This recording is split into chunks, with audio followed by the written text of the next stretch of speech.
पिछले चुनाव में इस लोकतंत्र में लोक हारा है और तंत्र जीती है। जनतंत्र को इन लोगों ने धनतंत्र और मशीन तंत्र बना दिया है। कभी आप ईवीएम पे ठीकरा फोड़िएगा, कभी आप एसआईआर पे, ये सारी वो व्यवस्था है जो अगर आपके लिए सही साबित होती है तो ठीक।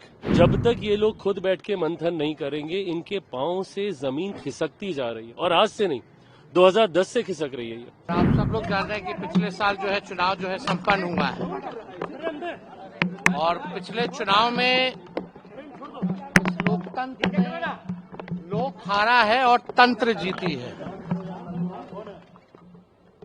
आप कह सकते हैं कि लोक की हार हुई है और तंत्र की चुनाव में जीत हुई है।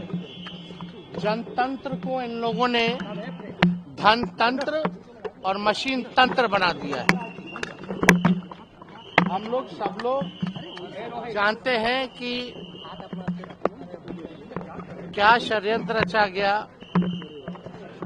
छल कपट से ये लोग चुनाव जीते। लेकिन नई सरकार कैसे बनी है ये पूरा देश और बिहार की जनता जानती है। लेकिन फिर भी हम लोग जो मौजूदा जो सरकार है, क्योंकि हम लोग सकारात्मक राजनीति करते हैं, तो 100 दिन तक इस सरकार के निर्णय और नीति पे हम कुछ नहीं बोलेंगे। और देखते हैं कि 100 दिन बाद कब हमारी माताओं बहनों को 2-2 लाख रुपया मिलता है, 1 करोड़ नौजवानों को नौकरियां कब मिलती है, हर जिलों में 4-5 कारखाने लगाने की बात की गई है। लगते हैं कि नहीं लगते हैं, 100 दिन तक हम कुछ नहीं बोलेंगे।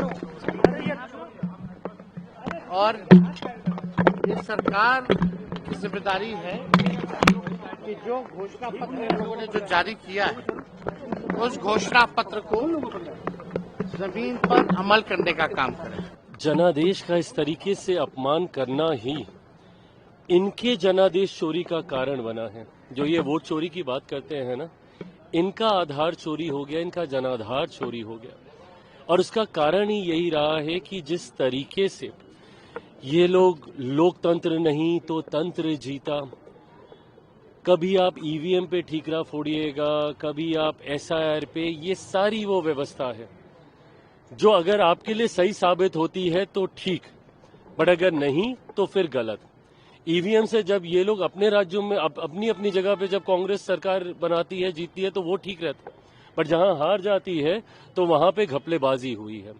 जब तक ये लोग खुद बैठ के मंथन नहीं करेंगे, इनके पांव से जमीन खिसकती जा रही है। और आज से नहीं, 2010 से खिसक रही है ये। 2005 के बाद जो जनादेश एनडीए को 2010 में मिला था, उस वक्त पता चल गया था कि राजद और कांग्रेस कहां पे हैं। 15 में मुख्यमंत्री नीतीश कुमार जी नहीं होते तो कभी रिवाइव नहीं होती, और 2020 में अगर यूनाइटेड एनडीए रहता, हम अलग चुनाव नहीं लड़ते, तो कभी राजद रिवाइव नहीं होती। तो ये तो अपना जनादेश, अपना आधार, इनके पांव के तले की जमीन पूरी तरीके से खिसक चुकी है। उस पे निराशा इनके पार्टी के विधायक, नेता, कार्यकर्ताओं को है इनके मौन रहने से। गलत है ये। लंबे समय तक सत्र चलता है, आप नेता प्रतिपक्ष हैं, आप कोई एक सामान्य विधायक नहीं, एक पद पर हैं। जब सत्र चलता है आप सत्र में नहीं रहते।